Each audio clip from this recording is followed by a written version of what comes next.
Hey, what's up? It's Jim, and today I'm going to talk about the film Gods of Egypt. I think by definition, reputation, and its own trailer, looks like a fairly ridiculous movie that costs way too much that you totally expect to bomb. And most of the time when you get films like that, I think the first thing to think is that the studio mangled with it and made it completely incomprehensible and a complete mess, and it's going to bomb because it's hard to get through. And then the other reason is usually because a director had too big of an ego, made an excessive, ridiculous movie that doesn't make a lot of sense and is a total mess. And Gods of Egypt isn't exactly either of those. It's certainly a director who has a certain amount of ego that he thought he could make a movie like Gods of Egypt and people would see it, but also that's kind of sort of the point. And as crazy and excessive as this movie really is, and how much it references a bygone era of fantasy films that Hollywood has completely forgotten about, a lot of this movie is contained in its own ridiculousness. And as much as this is about a director who made an excessively big budgeted film about a fictitious war between gods that has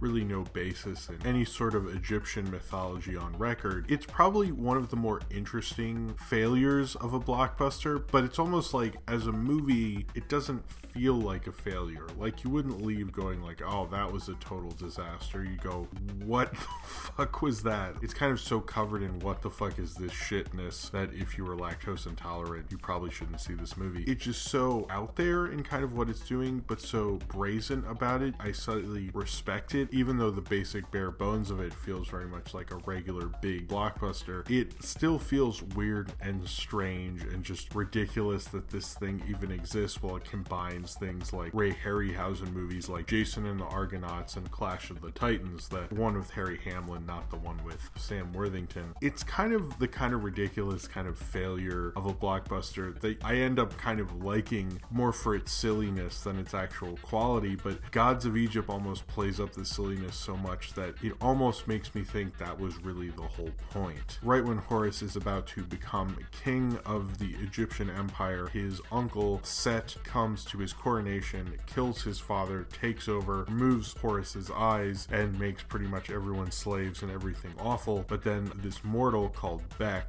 which was a little weird because I thought, you're gonna call someone Beck? I really thought someone was gonna be like, hey Beck, where it's at? I mean, how can you name someone Beck? I just don't. Anyway, Beck and his girlfriend are going to help get Horus back so they can get back the Egyptian Empire. Then his girlfriend is killed, and Horus tells Beck that Horus can bring back Beck's girlfriend from the dead, and so they try to fight and make sure Set, who is played by Gerard Butler, stops being the king of Egypt and of all the gods and running the world and making everything horrible. They try to destroy him, bring back Horus to power, and make everything right in Egypt once again.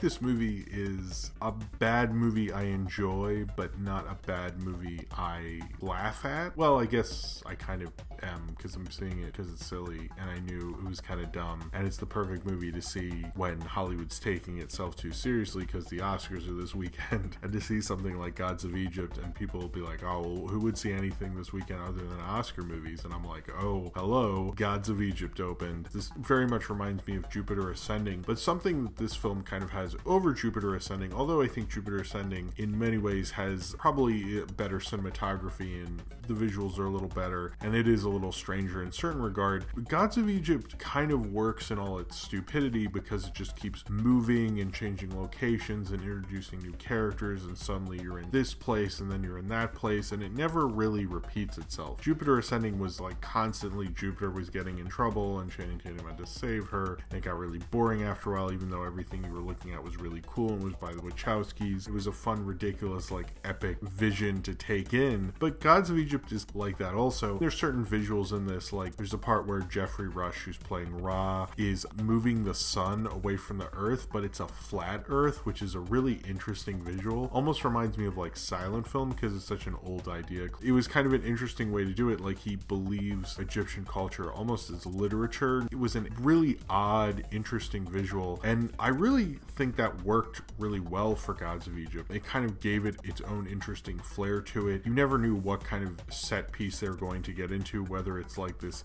pyramid where all the blocks are moving, or Chadwick Boseman's library place, all sorts of just weird, odd, different things going on. And even if it is a little cliched and it does feel like like any other blockbuster in a lot of ways. It made itself so entertaining along the way. I kind of just was like kind of into its silly ridiculousness. It's almost like a guilty pleasure, but one that kind of knew it was doing that. Gods of Egypt, I feel like, really gets that. Like, it gets like it's silly and stupid and it's ridiculous. And usually when they're doing that, it's more of a self-awareness going throughout it. It's like Piranha 3D or something like that. And Gods of Egypt isn't doing that. It's like playing it straight, but through everyone in this film, it almost feels like they understood they're making like an old Hollywood fantasy. They're adding new things in terms of the special effects, and certainly like when they turn into these like Transformer looking monsters. I mean, they really look like Transformer looking monsters because all the gods can transform into these robot type looking things. They're not robots though. They never say they're robots, so they're not robots. So don't think they're robots, even though they look like, and they're pretty much robots, but they turn into things that are pretty much robots. Other than updating things like that, it very much feels like they're making one of those fantasies like a Jason and the Argonauts, but instead of having stop motion effects that are still amazing to look at today, since CG sameness has kind of just taken over blockbusters like this, and it's not really that interesting. It's almost like they knew the self-aware of how ridiculous this whole thing was. Playing in this fantasy world is the only way this film could really shine, and it is kind of what makes Gods of Egypt worthwhile in a lot of ways. And that's something Alex Proyas has been playing with a lot recently. If you saw the film Knowing, a lot of it was just like, I don't like this, but I'm just in awe of witnessing a movie like this, that this is just so out there and odd. I don't think anyone but Alex Proyas would think a movie like this is cool. It's like a film that would play on the Sci-Fi Channel at 2 p.m. Maybe the Sci-Fi Channel of like the 90s. It feels at home with like that Flash Gordon movie that Seth MacFarlane references in Ted. It felt like someone who likes those kind of movies being able to make a big budget movie. And I guess that's kind of why he casts mostly white people in a movie about Egypt. In fact, no one Egyptian is in this movie like at all. And I guess the idea is to harken back to classic Hollywood films that would do that, but I don't think it's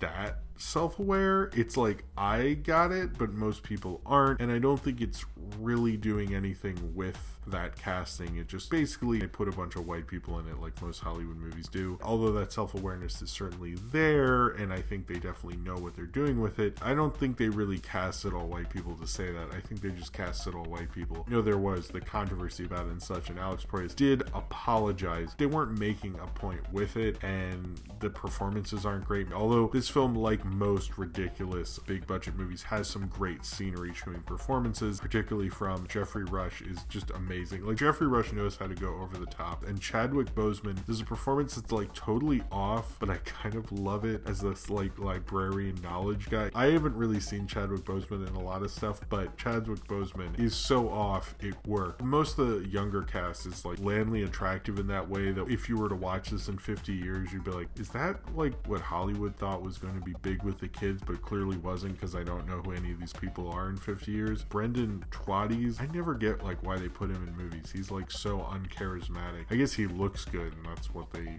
use him for. The one thing about Gods of Egypt is that it's directed by Alex Proyas, who did do Dark City, which I think is probably one of the greatest science fiction films of the 90s. One of my more favorite recent science fiction films. It's kind of sad to see him become this guy who makes films that are more strange and ridiculous and silly than good. And I guess, you know, if he's going to sell out and just make big Hollywood stuff, it's better he'd watch the world burn than just completely lose his style. It's almost like he's gone into his own personal auteur style in such a weird, strange way. It's like entertaining to watch him do this. So it's not like watching a director suddenly do big budget stuff and lose his voice. Like, he still has it. Apparently he made this as a way to counter like all this world building stuff and franchises that are so prevalent in Hollywood. He wanted to do just something which was a standalone thing, despite the fact that he clearly told Summit and Lionsgate something different, because they had the idea that this could be a franchise. Even though apparently they only spent about $10 million, most of this film was paid off by tax incentives and pre-sales to various other countries, which was kind of interesting to read. I was like,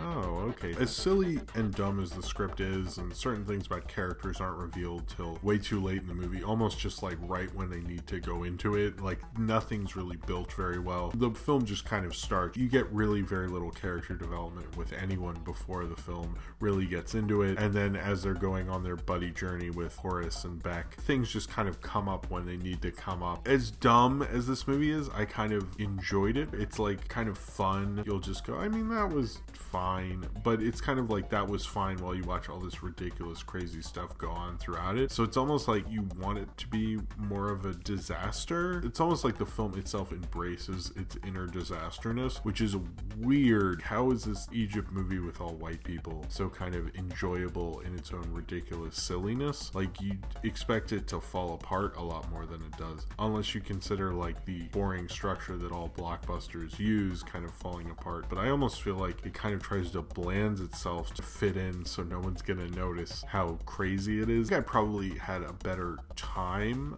than with Jupiter Ascending. I think I was more into it than most ridiculous blockbusters like John Carter or something like that. I don't know if it's as visually interesting. I think it just is visually strange and is definitely more of an interesting ridiculous blockbuster than I've seen in a long time. And it still makes me curious about Alex Proyas, even though I've kind of lost absolutely all faith in him, thinking that he could make anything as good as Dark City ever again, or even The Crow, which he also directed. Just seems so far off. He almost feels like a silent film director in the way he uses visuals. Like, the ideas he's using feel like I'm watching like some old weird Murnau short. He might as well do something incredibly strange and odd and off. Sometimes it's fun to just watch a ridiculous, like almost mistake of a movie, and Gods of Egypt is probably the most purposeful, ridiculous mistake of a blockbuster I've ever seen. It almost feels like one of the Star Wars ripoffs of the early 80s where they thought a fantasy film was really going to take off and it didn't, and it took like until Peter Jackson came along for fantasy to really come back, so then Alex Proyas could make this that harkens back to the thing. But whatever. None of those movies were good, but they're kind of so ridiculous and odd because they're combining different ideas and trying to hopefully do what Star Wars did, and they were so clueless about that back then. You got some truly big mistakes with movies, and Gods of Egypt almost felt like kind of a black hole kind of oddity. Much like watching Black Hole, there's certain interesting things about the visual effects and the ideas in it that makes this kind of a film interesting, where they're trying to create a whole new fantasy strange world but kind of base it on Egyptian gods to make this kind of holy mess of a thing. If you watch Star Wars, it feels like it was going to fall apart at any time anyway, also because it just seems so ridiculous he's combining all these ideas. And Gods of Egypt shows how most of the time it just looks like an absolute mess and a ridiculous assemblance of ideas and postmodernism. And in Gods of Egypt's case, it isn't just a forgettable, interesting side note